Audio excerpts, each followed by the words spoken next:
বাংলাদেশে আগামী 12ই ফেব্রুয়ারি নির্বাচনকে প্রভাবিত করার একটা সুপ্ত এবং গুপ্ত পরিকল্পনা এবং ইচ্ছা অভিপ্রায় তাদের রয়েছে, এটা একেবারে পরিষ্কার। বিএনপিকে রাষ্ট্র পরিচালনার দায়িত্বে নিয়ে আসা, আমি মনে করি শুধু বিএনপির নেতাকর্মী নয়, এটাও জনগণকেও আমাদেরকে বোঝাতে হবে। এটা বাংলাদেশের প্রয়োজনে, জনগণের প্রয়োজনে এটা আমাদেরকে নিশ্চিত করতে হবে। বেগম খালেদা জিয়া উনি গৃহবধূ থেকে এত ঘাত প্রতিঘাত, প্রথমে শহীদ প্রেসিডেন্ট জিয়াউর রহমান, ওনাকে শহীদ করা হয়।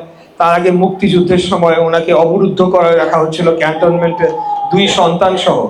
এবং পরবর্তীতে তিনি যখন রাজনীতিতে আসলেন, আমি যেটুকু ইতিহাস পড়েছি এবং শুনেছি সেটার উপরে ভিত্তি করেই বলছি যে অনেক নেতৃবৃন্দ, শহীদ প্রেসিডেন্ট জিয়াউর রহমানকে যখন হত্যা করা হলো আন্তর্জাতিক চক্রান্তের অংশ হিসাবে, দেশি বিদেশি চক্রান্তের অংশ হিসাবে, তখনও বিএনপির অনেক নেতারা ছিলেন যারা অনেক সিনিয়র পলিটিশিয়ান ছিলেন, রাজনীতিবিদ ছিলেন, কিন্তু সবাইকে ছাপিয়ে নাকি বেগম খালেদা জিয়ার ব্যক্তিত্ব সবাইকে ছাপিয়ে এমন একটা পর্যায়ে গিয়েছিল এবং ওনার যে জনপ্রিয়তা এমন একটা পর্যায়ে পৌঁছেছিলেন যে পরবর্তীতে উনি একমাত্র অবিসংবাদিত নেতা হয়ে ওঠেন বাংলাদেশ জাতীয়তাবাদী দল বিএনপির।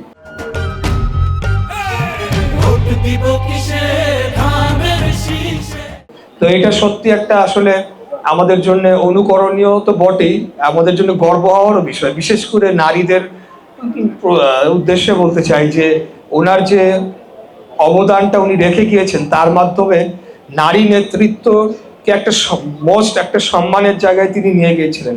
আপনারা জানেন যে মুসলিম বিশ্বের প্রথম প্রধানমন্ত্রী তিনি হয়েছিলেন।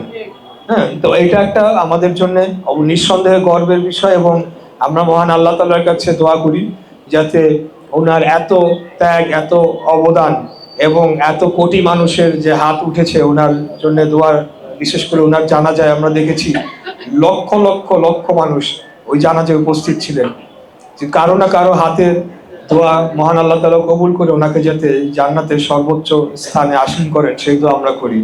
তো আজকে আমরা বাংলাদেশে গণতন্ত্র প্রতিষ্ঠার কাছাকাছি এসেছি, দ্বার প্রান্তে এসেছি। তো আমি ব্যক্তিগতভাবে মনে করি এই নির্বাচনটা অতীতের অন্য যে কোনো নির্বাচনের চেয়ে যেরকম ভিন্ন এবং গুরুত্বপূর্ণ, এমনকি আগামী দিনেও নির্বাচন কিরকম হবে, কিভাবে হবে সেটা নির্ধারণ করার জন্য কিন্তু এই নির্বাচনটা গুরুত্বপূর্ণ।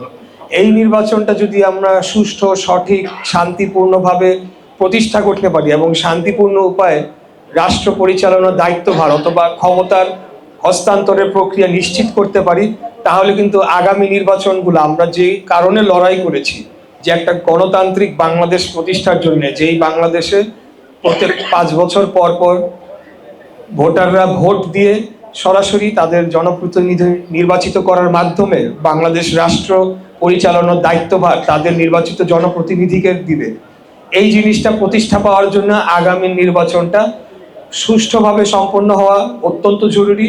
পাশাপাশি আমাদের বাংলাদেশ জাতীয়তাবাদী দল বিএনপিকে রাষ্ট্র পরিচালনার দায়িত্বে নিয়ে আসা, আমি মনে করি শুধু বিএনপির নেতাকর্মী নয়, এটাও জনগণকেও আমাদেরকে বোঝাতে হবে। এটা বাংলাদেশের প্রয়োজনে, জনগণের প্রয়োজনে এটা আমাদেরকে নিশ্চিত করতে হবে। আমাদের প্রতিপক্ষ দল তারা বিভিন্ন ধরনের ছলচাতুরি এবং প্রতারণার আশ্রয় নেওয়ার একটা চেষ্টা করতে পারে এবং শুধু তাই নয়, তারা প্রশাসনকেও ব্যবহার করে বাংলাদেশে আগামী 12ই ফেব্রুয়ারি নির্বাচনকে প্রভাবিত করার একটা সুপ্ত এবং গুপ্ত পরিকল্পনা এবং ইচ্ছা অভিপ্রায় তাদের রয়েছে, এটা একেবারে পরিষ্কার।